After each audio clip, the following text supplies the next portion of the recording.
morning. I am Dr. Sharon Schutz with Wow Women, and I am here with Mary Wallace, and she is the sheriff's wife and the justice of the peace of Precinct 1. And I wanted to have her come in today and talk just a little bit about what she does in the community, which is a lot. What she does as far as being the sheriff's wife, because before you became the justice of the peace, you didn't have any time then either. And now you got both, and I'm sure you're probably not still working at the sheriff's department, but I have a feeling you're probably involved. Yes. Okay, that doesn't surprise me because I know how that works. But anyway, I wanted her to come in and sit down and talk to you guys and let her know, how much we appreciate her, and let you know who she is and what this woman does in the community. She's an amazing woman, and I'm so tickled.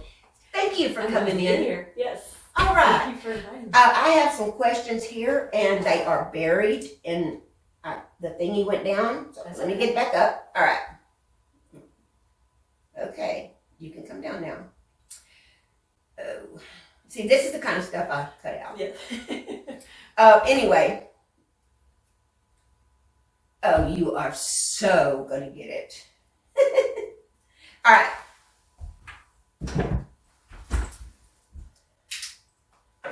So tell me about Mary Wallace. Well, I was born and raised in Granbury, up north by Fort Worth. I have 3 sisters and 3 brothers. Wow, that's a big one. Yes. And so, and I'm in the middle. And so, but our life, I was raised Southern Baptist in a little church in Lipan, Texas, very small. Yeah. We're very involved. We went Sunday morning, Sunday nights, Wednesdays. Part of the youth group, very involved.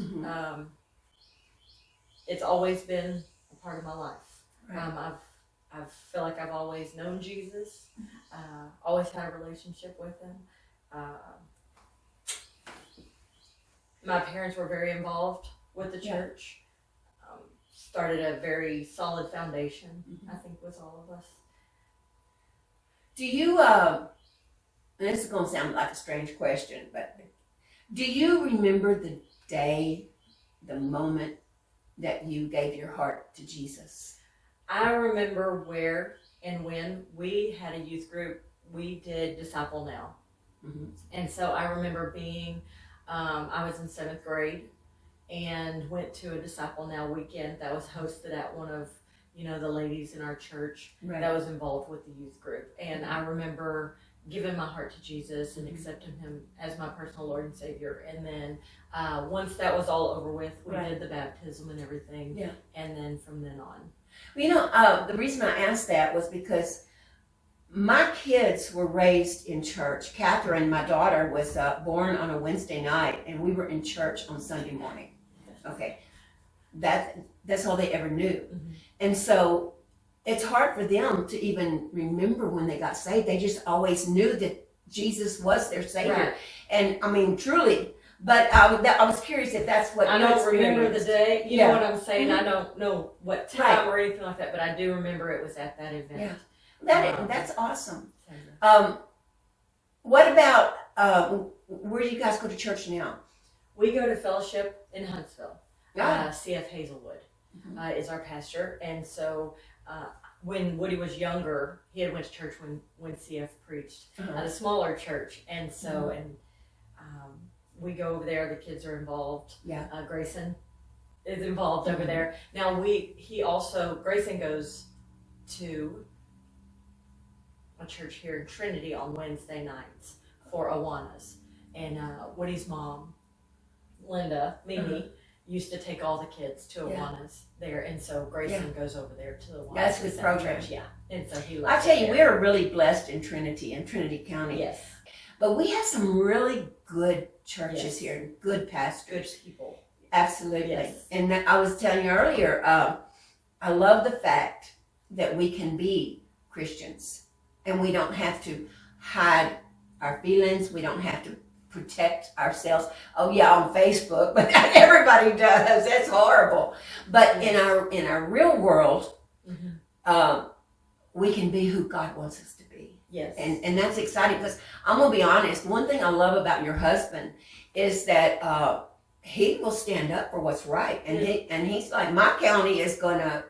And he's a God-fearing man. I know that. Is, and he's not ashamed to say it. I know that. And that, so many times on his Facebook, he uses that as a tool to reach as many people as he can.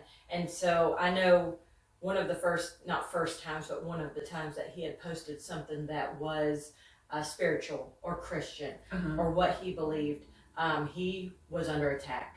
Oh, really? And very much so. From everywhere, from all over the United States, just because he was a sheriff and correct, and they felt that he should not use that to put any kind of personal beliefs or anything like that as a platform. Correct. Yeah. Well, that is also his personal Facebook page. Exactly. That's not a political Facebook page, and so either or, he still feels like he can share whatever he wants when he wants. Absolutely. We tell our children, you don't be afraid of who you are in Christ. Right. And you stand up for what you believe. And so he's not going to back down from that. And he's not going to. When I first was running for office, I was going to post something on Facebook. And I was fearful to post it. Yeah. For fear of what it would look like politically. Right. To upset one side or the other, or this or that. Right.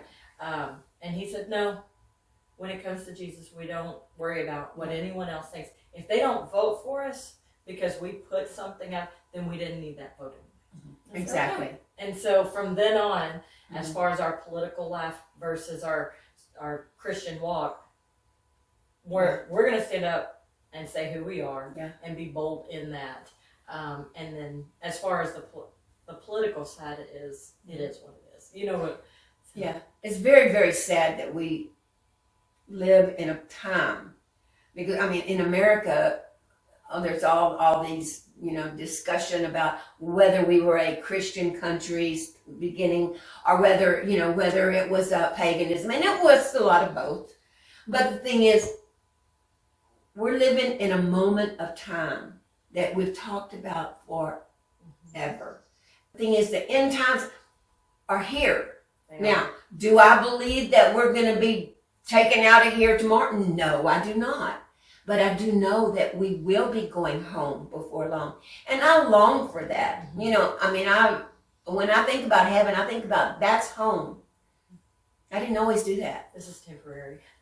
I didn't always do that. I this is home and heaven is the future.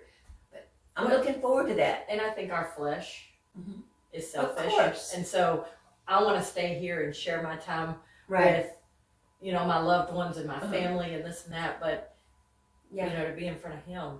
Absolutely. It's going to be completely And the whole thing is that's all the unknown. I think that's one of the biggest things is that it's the unknown. Well, and I don't think that ourselves as flesh can comprehend what it's really going to be like. No. And so I think, we talk about the end of time and fear can creep in and all that kind of stuff. But I feel like if you're truly saved and Jesus, the not wanting to be away from what's here on earth, yes, but to know where we're going and what we're going to be doing and who we're going to be before. Yeah.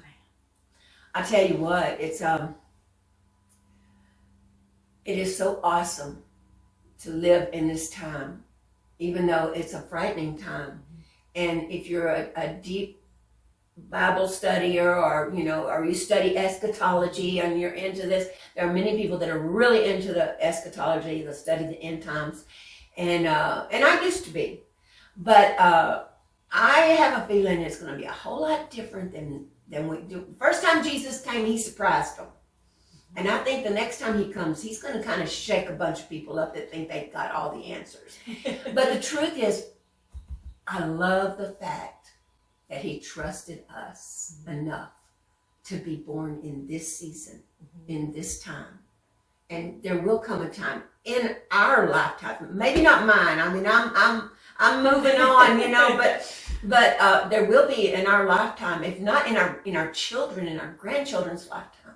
Well, and I read a thing the other day, and it was about, feeling sorry for our children because they didn't get to experience childhood like we did, Right. and all the different little things, and that person said, I don't feel sorry for them because Jesus put them in this time and prepare them for the world as it is right now, not how we had it when we were younger, but how they have it as it is right now, so that they can go out and be able to be successful and fruitful and all of those things in a different time, because it is completely a different time. Absolutely. And so it said, don't feel sorry for them because they are armored with exactly what they need for such a time as this, not when we grew up. Right. And so that was very. I used to be fretful, about my grandchildren, and I would say, oh, it would be so nice if we all go together. I don't want my grandbabies to have to stay here and live in this thing. But one day I was praying, and I was praying for my babies. And the Lord just kind of showed me, I'm not going to say he spoke to me, he speaks to me, but he showed me that very clearly he had a plan. And that he's raising up this generation for the battle that's coming. That's correct. And he's preparing them. And they can't be, like you said, like we were. We were coddled. We were, he carried us on a pillow. I didn't know the Lord until I was 23. I wasn't raised in church, but the thing is, when my kids were growing up, they knew God. They were always in church, but my grandchildren will have to face the world now. And God showed me that they would be the warriors, the priests, the prophets for today. I mean, some of us, there'll be a lot of us go home. But the thing is, God is raising up this generation to replace us and to bring about his plan, because we're, for us not to be able to sit and talk about Jesus wherever we are. Now, I know people who have made you nuts when they talk about Jesus, because they, he's who we are. And everything about my life is his. Everything about your life is his. But we're in a world that wants us to shut up and sit down. The kids can't carry their Bibles to school. They can't speak about Jesus. But they can talk about any other God out there.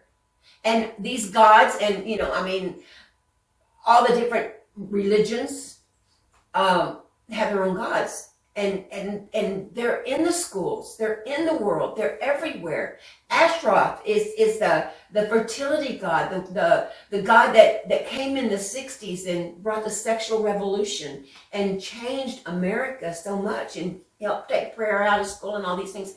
We have gods everywhere that you're looking at me crazy. No, it's the world's agenda that's exactly. being pushed. And so, like with our kids, if we don't teach them, exactly, someone out there is going to, and whether it's from the videos that they're watching or the games that they're playing, or just friends in general, right?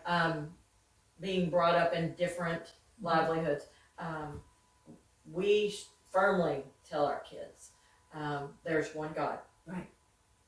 One.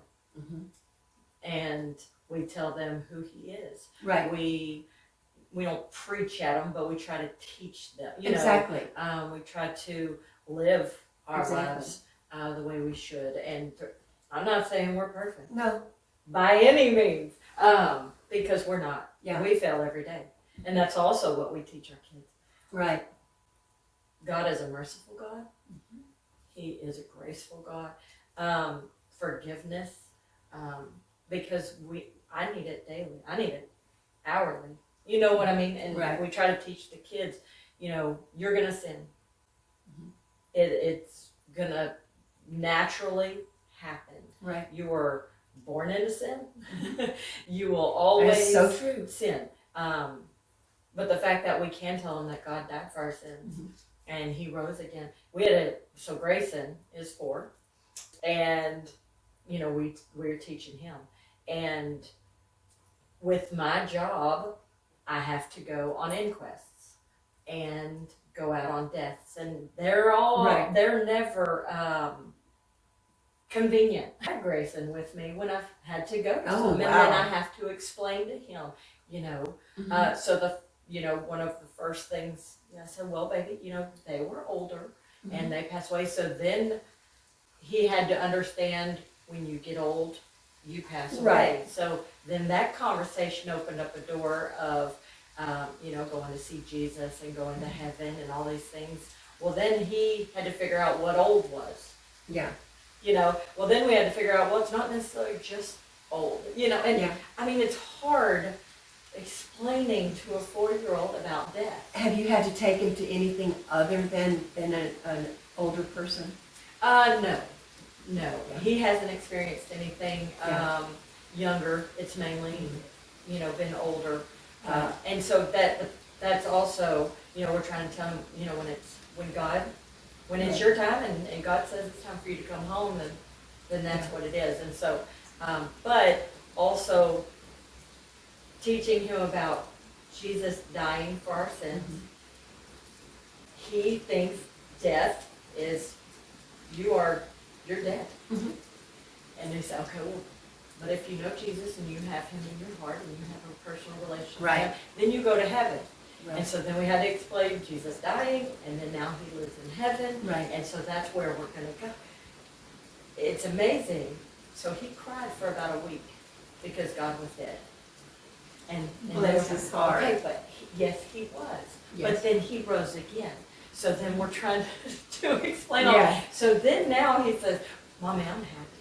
I said, well, what are you happy for? Because Jesus is in heaven. He's alive. Yes, he is, baby. Yeah. And so he's grasping it, but it is so amazing. Mhm. The childlike faith and understanding it at 4 years old. Right. And then also praying for him and teaching him how to pray Mhm. and how to talk to something he can't see. Yeah. And living by faith. It's unbelievable getting to start over again because all of ours are grown. Mhm. And I don't remember getting to do all of this or having done all Yeah. of this, even though I know we did. But intertwining my job Mhm. with Jesus, it's unbelievable. It's really something I never even realized I would be able to do. Yeah. And so That's awesome. It is. One of the things I'm praying about and praying for is that God will reveal His truth. Because we live in a culture now that all you have to do is come up with some stupid idea, put a video on YouTube, and they're gonna follow you.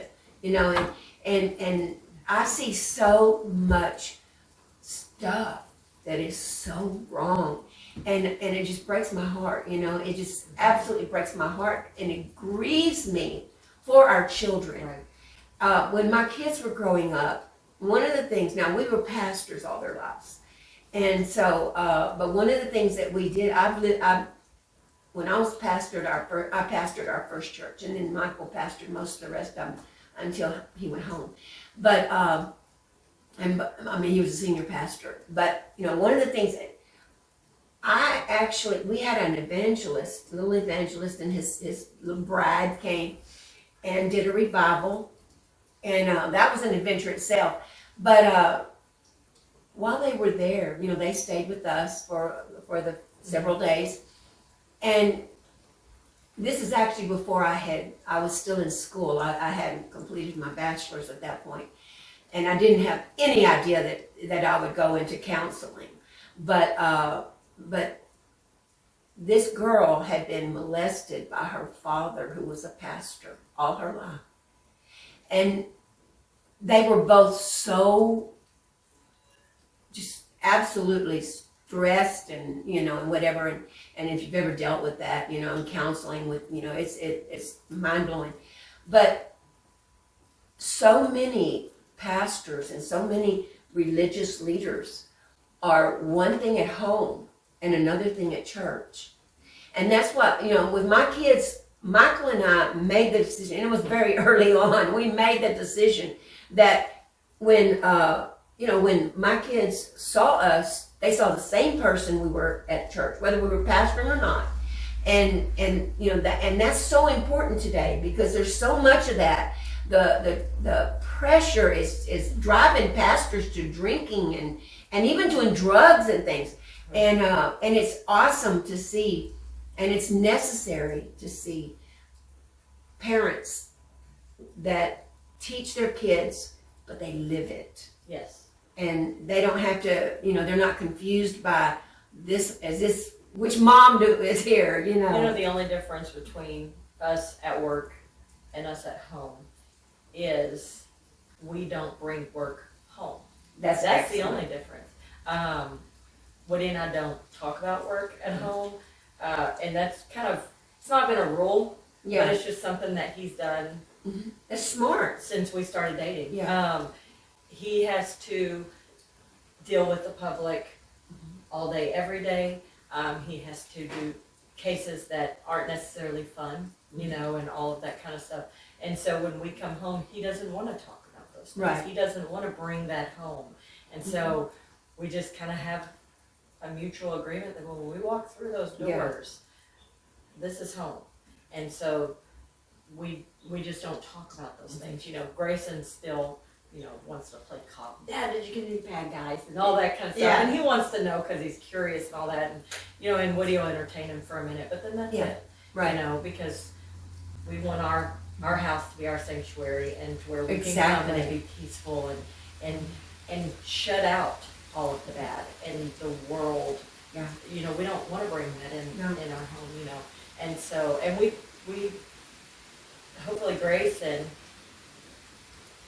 sees that, and whatever road he chooses to go down. And Austin's still at home. He's our teenager, so he's not so much involved with us as Grayson is. Eventually, you will be smart He again. loves us, but he doesn't necessarily could care less what we do at work during the day.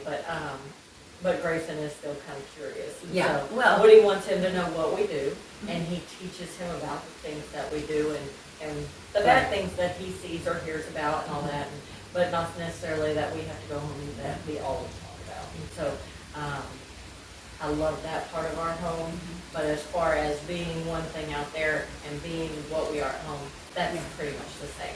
We are who we are. We're not going to be fake in public and smile and wave and all of those things and then be completely, now we're more relaxed at home because we can. Of course, It's almost like pastors. And we tell our kids this all growing up. You live in a glass house. Exactly. With Woody being in politics and now myself being in politics, we've always told our kids, there's nothing that you're going to do that we're not going to at some point find you out. And I'm sure we don't know everything, but you know what I mean. Be out there the exact same person that you're going to be at home. Don't say one thing and then do another. Right. Stand behind because your word, and what he tells them, your word is everything. So don't. Yeah. And building that sanctuary, that place where you can go and the world is out there, that is critical. It is. That is critical. Our home has been both. And yours will, if it's not, you got turmoil that comes in and especially if you invite somebody in your home and they come in with their music and their thing, that kind of thing. But that home, we don't have very many places we can go in this world that we don't have to constantly deal with strife but making sure that home is a place where kids can go home and they can go, whether they realize it or not. Correct. Absolutely. My kids, when they were growing up, they would come home and I've always taught this about husbands. The first 4 minutes when a man walks into the house, sets the tone for the entire night. I'm telling you, it It does. does. And so when, I was blessed not to have to work. I was a, administrator of a university, and I've done work, but it's been through ministry. Right. But, but most of my life I've been able to, like this, to have an office at home and be able to work out of my home. And, but when my kids came in from school, it was very important to have a place where they could go, where they could have some quiet. And but when Michael came home,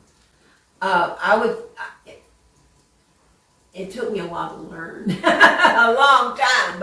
But I would, when he came in, fixing some tea, I would, won't you sit down, take your shoes off and relax.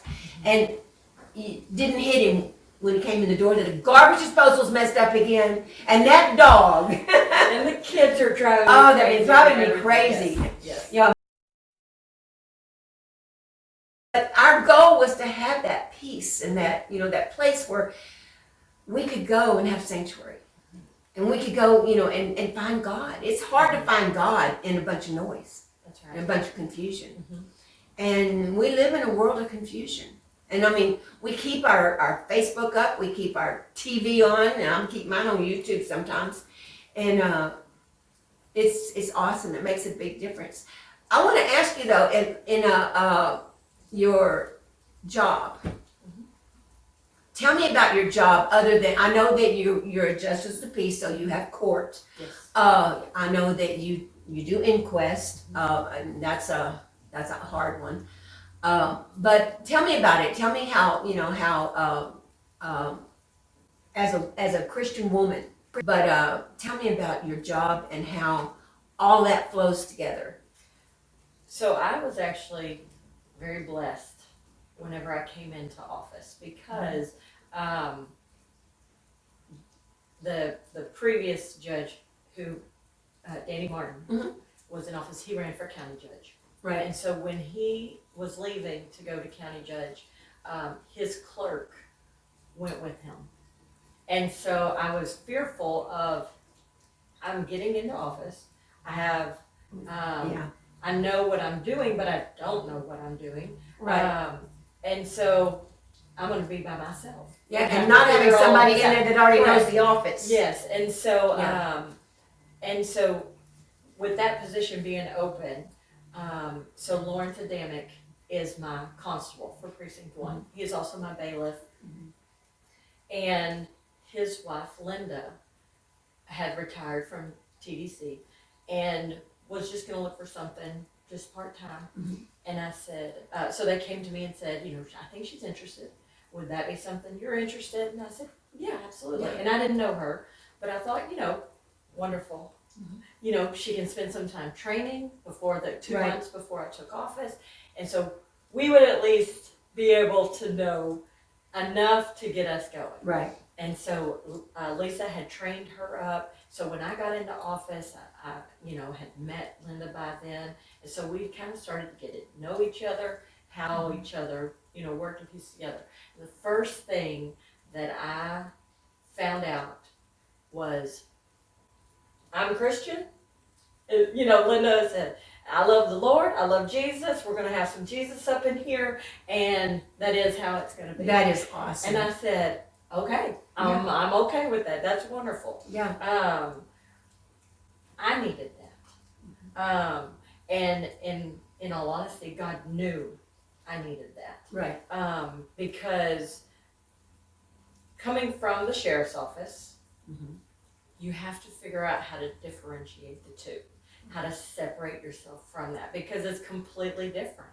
And a lot of being the sheriff's wife, and then now, the judge and the sheriff, they're working together. This is all a conspiracy. Yeah. So All of that anytime anyone came in, there was, well, how can that be? Won't there be a conflict of interest and all this kind of stuff? And I said, I absolutely 100% know that I can do my job completely separate. And so when defendants would come in, I would explain to them, now I am the sheriff's wife, and if the sheriff's office was the arresting agency or issued the citation or anything like that. And I would say, if you feel that you cannot get a fair and Right. just decision, I can recuse myself and have another judge come in and sit. And the majority of them would say, no, I haven't had one. And if I did, it wouldn't hurt my feelings. Because if they truly felt that way, I want them to have the best experience possible. The majority of defendants that come in that have an experience with the court have absolutely no idea what to expect. They're scared to death, even if it's just a speeding ticket. All of it has been, all they see is what's on the news, and all they see is what's in the movies. Right. That's really not how it is not. at all. I conduct the majority of my court in my office, and it's just like this. Yeah. I sit at my desk, and the defendant and the plaintiff are sitting right here, and we have a meeting. Right. It's open court, but it's casual. It's comfortable. I want them to feel that they can come in and have, an experience that is smooth, that's peaceful, that we can figure out what's going on, that we can get the facts, that we can do all of that. I want them to leave my office feeling good about what just happened or their situation, or that they can. It may not be always what they wanted. You know what I'm saying? Right, yeah. But that they got treated fairly, that they got not the short end of the stick, or that they got cheated by me because I'm the sheriff's wife or anything like that. And so it's been exciting. I'm constantly still learning. I've been in office a year almost, and I'm still learning new stuff. There is way more to this job than I ever expected, which is awesome because I love learning new stuff. However, when you come into my office, you get greeted by Linda. She handles the majority of my office because if I am involved in the beginning of the process, it's ex parte. If I'm hearing everything that's going on with the defendant and the plaintiff's not there, well, that's not fair either. Exactly. And so I would have to recuse myself. So my door is usually shut when someone comes in. It's open all the time, but she shuts it when they come in. She deals with them. But you're going to probably have a little bit of church going on, which is completely fine with me. It may make some people uncomfortable, but it is what it is. That's how our office But is. most of the people that come in there probably come in with subpoenas anyway. Well, and a lot of them need it. Yeah. The majority of the people that come into our office, small claims, debt claims, evictions, truancies, there's already an underlying problem there. Okay, the ones that come in with speeding tickets and all that, they're just taking care of the ticket. However, I would say at least 50 to 65% of the tickets that come in, there's an underlying problem, whether it's financially, mentally, but Right. you know what I'm saying. Yeah. Trinity County has a poverty level. Okay, and so with that, the ones that come in to my office that we see, I can only speak for my office. Right. They already don't have the money, and then this on top of it is a burden. You know what I'm saying? They wouldn't be in there for a debt claim or a small claim or an eviction if they had the money to take care of that kind of stuff. And so a lot of times, the ones that come in when Linda's talking to them, and I mean, she'll pray with them. She'll talk to them. And we have an understanding in my office. So we do payment plans. There's a lot of offices that don't, especially bigger cities and all that. They don't have to. Right. They can just say it is what it is. I would rather set up something, even if it's $5 a month. It may. I'm hoping and praying that I'm in office for a very long time. And I tell them, as long as I'm in office, I'll work with you. If you can bring me $5. Now, if you have extra money on your check and you can bring me more. But don't put down that you can afford something that you can't. Right. That's going to put your family not to be able to have food on the table. So I'm always willing to work with you. Life happens. You get a flat tire. You know, you're sick for a week and you don't get a paycheck, anything. And I tell them, come on, the setting in my office. Can they feel the peace and Yes. the presence? Yes. And almost as if when they come in, they're not judged at the door. Exactly. Okay? That's hard to find. Well, I didn't want to be judged. I don't want you to walk in my door already feeling like you're judging. You know what I'm saying? I do. So I want them to come in. I want someone to feel I'm not any better than you. Just because I'm sitting on the other side of the desk, I'm not. Well, see, we deal with that in the church.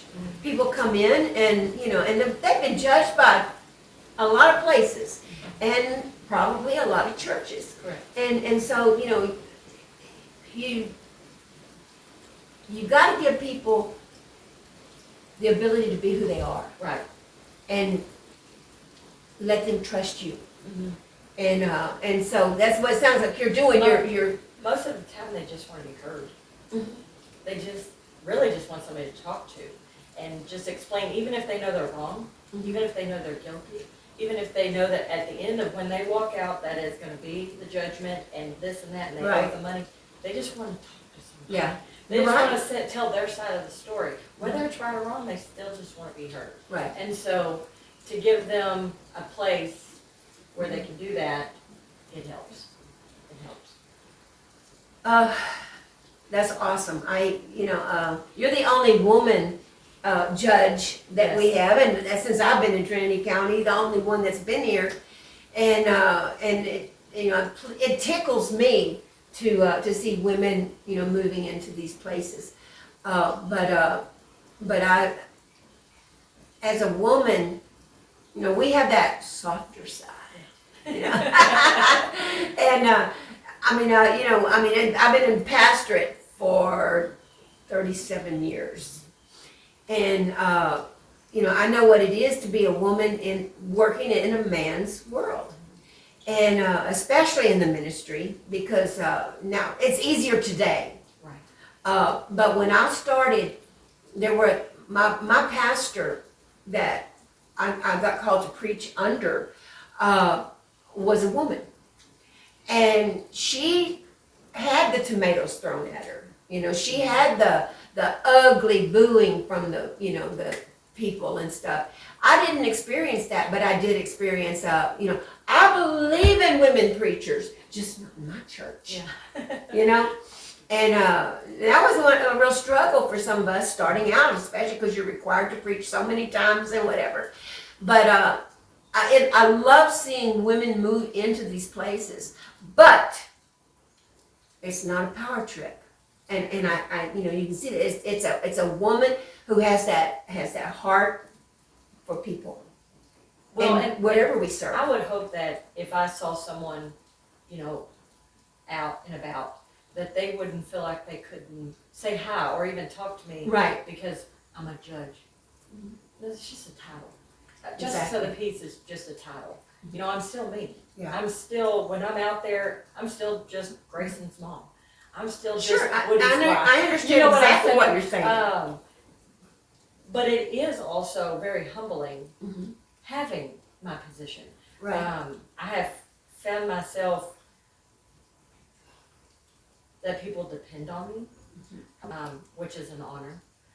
Because in all honesty, I was a stay-at-home mom, when all my kids were little, and I started working when they got older. But I've always I've never just been married. I was always the kid's mom, or I was always something other than Right. just married, and so it's, even now, I'm Woody's wife. Right. Or I'm Grayson's mom, or which I use Grayson the most because he's the youngest. Well, and he's still there, at yeah. home, and we have him with us all the time. But Mhm. it's never just you're just you, Right. and I am just me. one of the things that I thought I had this together, until I lost Michael. And anybody that knows Michael and I knows that we were so crazy about each other, and we were one, like the Bible. We had a biblical one marriage. And one of the hardest things that we go through, and I'm sure that men experience it too, is that when the other half is gone, you have to discover who you are. Right. I'm Dr. Schutz, but you can't be Dr. Schutz everywhere. I'm Sister Schutz. I'm Sharon. I'm Mom. I'm Nana. I'm all these things. But when I stand before God, I'm going to be standing before God in a white robe, and I'm going to be standing before God for me. And no matter what I did, no matter what title I have, no matter what job I had, I will stand before God for me. Yes. And one of the hardest things in losing Michael, because my identity for nearly 46 years was Michael and I. It was always, two together. And he's been gone almost 2 years now. And part of the process was learning who I was. And I love this side of it. the going through it was hard. Yeah. But we go through that all our lives too. I used to I've always told women, you're going to stand before God for you. You can't go in. You can't use an excuse that, well, my kids kept me busy, or my husband wouldn't let me, or we have to account for us. And that's awesome that's what you're discovering. That's what you're doing. And I have to give Woody a little bit of credit. You gonna give him a bit? Well, he supports me. This Right. responsibility and taking on this role, and he supports me still, even if I disagree or have to go against, Right. his agency. When this came about and we made this decision together, that was stuff we talked about, stuff we prayed about. Was we worked together for a lot of years, and so then not working together, learning how to do that, and then also not working against each other, but in the event that were to come up, which it does. Yeah, I'm sure it does. And no one sees that side of it. No one gets to experience any of that. But we had to figure out how to be able to go through that, working together, separation of our personal life Right. and work life and all of those different kinds of things, and still coming home and remembering that we're on the same team Right. and we support each other completely. Woody's very big on family. I know anybody who knows him, that is Oh, absolutely. very yes. important. But he's also very private.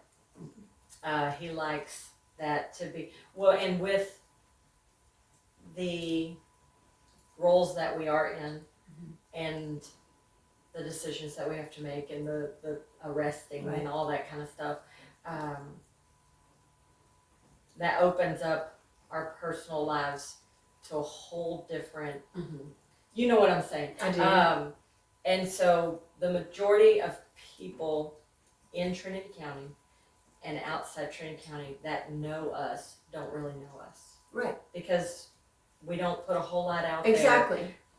that is very inviting for anyone to know us. I don't want to mean that in a rude way. It's just we can't. You have to keep Something your own counsel. we have to. You have to keep your privacy. You've got to have. It's got to be separate, or you won't have a life. You'll go nuts. For the longest time, even taking pictures, a lot of people go, "Does Woody ever smile?" I said, "He smiles all the time." Yeah. When we're at home, he laughs Right. all the time. Part of it used to make me sad because I would go, "God, I wish everyone could see him like I In his saw him." environment. Yeah, right. In his Exactly. comfort zone and all of these different things. Because I go, God, he's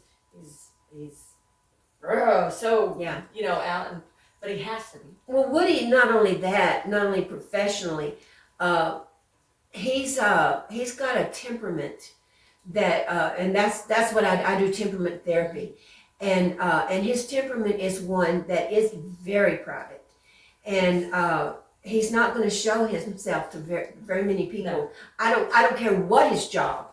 I mean, he's going to stay, and you know, and God gives us all our temperaments and blends, and his is one that if we did a test, and you know, I could see, you know, I guarantee you I could almost peg Woody and accurate. I try not to. People ask me all the time, well, what am I? And I'm like, no. Yes. I have messed up and missed it so many times, I don't even try. Yes. But Woody is a very private person, and so are you. Well, And not as much. No, and correct. Mhm. I am mainly out of respect for him because he is so. I'm a social butterfly. I'm talking, and I would share everything that I have inside to share with anyone. You know, but I keep it very. I try to differentiate the two so that we can have that also. You know, I want to show everyone who he is all the time, but then also there's a selfishness part of me that I love, that I'm the only one who gets that. Our kids don't even get to see him in his full capacity because he shares that with me. And so that in itself makes me feel special. Of course. Because I get that part of him that no one gets to see.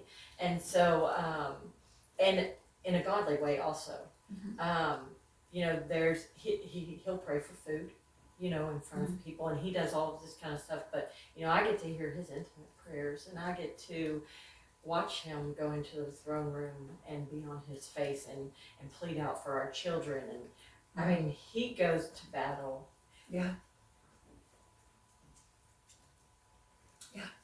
It makes me emotional because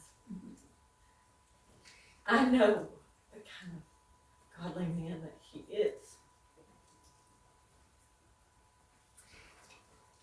And people don't understand that he gets to go out and he gets to be professional and be the sheriff and fight the battles. But he is also just doing, he is also, you know, he wears the weight of the world. He worries about, you know, our community. He worries about our children. He worries about me.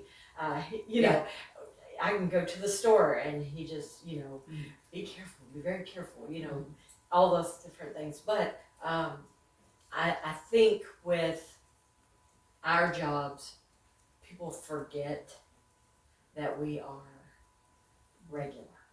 We get to go home and try to take off the gunk of our day, you know, and that doesn't always, you know, with inquests, I never imagined, you know, going out on those and seeing the things that I get to see and you know, you wake up at 1 or 2 or 3 in the middle of the night, you leave, you go out on the inquest. Sometimes it takes an hour, sometimes an hour and a half, sometimes 2 hours, you know, and you come home and you have to try to take that off or unsee what you've seen or remove that whenever you come home. That's hard. Well, I'm sure you guys really, both of you, see the seedier side of life, and that we don't see. Thank you, Lord, we don't see those. But you know, it's awesome. It's awesome having a man that loves God and loves you and loves his family, that will stand and do what's right to do. Because there's a lot of people that love God as long as things are going good, and you know, there's a lot of women who long for what you have. There's a lot of women who are married to men that even refuse to serve God. There's so many different circumstances out there, but when you have a man, I had one for my whole life. I'm talking, I was 20 years old. I had a man that was a man. And when you have a man like that, it's like the most absolute amazing thing in the world. And you feel so blessed. The security in that is unmatchable. And Absolutely. so yeah, it's I was talking about the things that we see and the things that we have to do and the things that we have to deal with in our jobs. If me and our kids have talked for, and we will say, how does anyone get through the things that they go through or see or experience without God? Because I don't know how anyone does it, because I know that if I did not have God as my center, there's no way. Yeah. There's no way. Right. The experience that I've went through, just the sin that I've went through. If I didn't have the grace and mercy and forgiveness of God, I would have never made it through those things, and still be who I am. You know what I'm saying? I do. I know that you can make it through those things, even not having God, but making it through and still getting to be able to praise His name at the end of it, and give Him glory for getting you through it.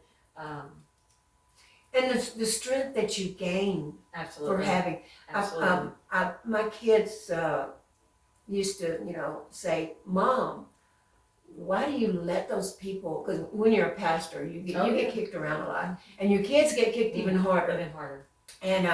And they would. My son asked me, "Mom, why did you let this happen? Why did you let these people do this to you?" And I told him, this is several years later, and I told him, I said, "Son, if I had not experienced that, I would never be who I am today. I would have never completed my PhD. I would have never been able to accomplish any of the things that God has brought me through. And so it took that to teach me, to free me, because we were in a church, that we loved it so much, and I wanted to be there forever. But God didn't want us there forever. And it took, one thing about Michael and I, we were so determined we were not going to get out of God's will that we hung on until God finally had somebody come along and hit us really hard so we would leave a place. Yes. And that's happened there. And my kids were like, they were so abusive, and they were. Not everybody, it was just a couple of board members. But anyway, and when we have that assurance, because I would say every day, Lord, show me how to behave in this. Show me how to behave in this. I mean, what I wanted to do and what I did had to be two different things. and it's awesome that we have that. And Woody balances me a lot. Because he was always in politics, and I was not. I was always his wife, but I wasn't in a political role. And so I knew how to balance him, and I knew how to, do all of those things as his spouse. Right. But then taking a role in a political office, and politics are ugly. I know they are. I mean, I saw it from a different point of view, supporting him, but then also stepping into a role. It doesn't always agree, and it doesn't always align, and when that happens, you tend to see colors that you've never seen before, and stuff like that. And you just have to almost take it like a grain of salt. Yeah, I'm sure you see a lot of things about people that you had no idea they even thought that way. Well, and government in general, especially for a small county. I never knew small county politics, government, any of that kind of stuff, and to see it firsthand, it's amazing, because the average person who has nothing to do with politics or government has no clue what goes on. Right. And so one thing that Woody firmly, I believe, and I see, does the right thing. It's not always fun. And, there's a lot of backlash to it, but Yeah. he does it. And so I, stepping into a role of an elected official and all those kinds of things, wanted to do the same thing. It can be done. I watched it. Right. I know that it can be, and it's not always fun, but you can, and you can do the right thing, and you can stand up for what's right. You can be a Christian and do that. And you would be amazed, and this is what I love about it. There are more people than you think that are Christians and that just need guidance, Right. or just they see you do it. Oh, something. It's okay to firmly stand in your Christian walk and talk about your faith and talk about God in a public setting or in front of everyone. Yeah. That's unbelievable, and something positive that I've seen since I've been in office that you didn't really think was as much as you think. Yeah. I'm sure that you probably,